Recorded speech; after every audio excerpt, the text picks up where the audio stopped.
awalnya kan diundang, kebetulan saya guru vokalnya dia. Jadi dia Farhan belajar vokal sama saya, terus ya launchingnya masa gurunya nggak datang gitu kan. Datang lah gitu, mensupport dan mendukung. Karena jujur aja, saya waktu pertama kali ketemu dia saya kaget. Dia bisa bikin lagu gitu, kata dia lagu dia sendiri tuh, keren gitu loh. Orang Sragen bikin lagu kayak gitu jarang-jarang men. Betul nggak? Iya. Tapi banyak juga belum yang bikin. Oh banyak ya. Cuman untuk anak semuda ini, dia kan baru lulus SMA gitu. Waktu bikin lagu itu masih SMA berarti dia.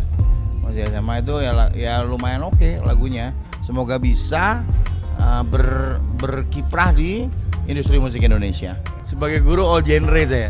Ya, jadi saya ngajar semua genre, jadi pop, R&B, jazz, apa aja pokoknya gitu. Nah kebetulan waktu Mas Nomo ke saya dibilang ini jangan jadi rocker gitu. Jadi saya ngelatihnya sesuai lagunya juga, singlenya kan nggak ngerok. Maksudnya nyanyinya ngerok gitu nggak enak gitu. Jadi harus menghayati dia. Jadi kalau bahasa saya ke dia harus bisa menghidupkan kata, nggak cukup dengan nada-nada merdu. Tapi liriknya nggak nyampe gitu. Nah itu gimana caranya, kan harus pakai rasa gitu. Nah itu dari saya ke Farhan ya begitulah kira-kira. Kalau buat saya pribadi, yang saya tahu Om Dodi itu coach vokal, dan kalau coach biasanya universal ya, bukan bergenre, enggak gitu sih. Terus udah gitu, jadi nggak ada kekhawatiran sebenarnya mau Farhan alirannya apa kayak, mau coachnya apa kayak, bukan suatu hal yang harus dipertanyakan gitu. Lagunya enak karena dia masuk labelku. Lagunya enak, dia masuk labelku, makanya keberadaanku di sini ya karena aku satu label gitu. Nah tadi ditanyain begitu kan, kenapa bisa ada di sini? Saya bagian orang yang support Farhan karena kita sekarang udah satu company. Industri musik Indonesianya, perlabelan rekornya di pandemik begini memang lagi sekedar tiarap gitu. Tapi ini suatu motivasi bahwa misalnya Farhan berani untuk mengeluarkan launching singlenya dia, dan itu jadi satu acuan buat teman-teman bahwa di tengah pandemik sebetulnya bukan halangan ataupun bukan menurunkan semangat kita untuk terus berkarya gitu.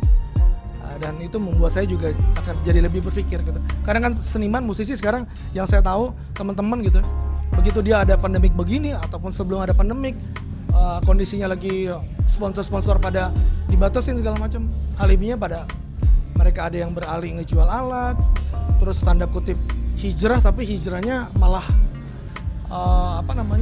meninggalkan musiknya. Padahal kan bermusik kalau memang hijrah kan itu masih bisa sebenarnya. Sayang banget sih. Tapi itu pilihan dari teman-teman sih. Itu tujuan dia lebih baik. It's okay. Ini terima kasih supportnya dari Ayah Dodi, dari Kazian. Tadi udah ikut support di launchingnya Farhan.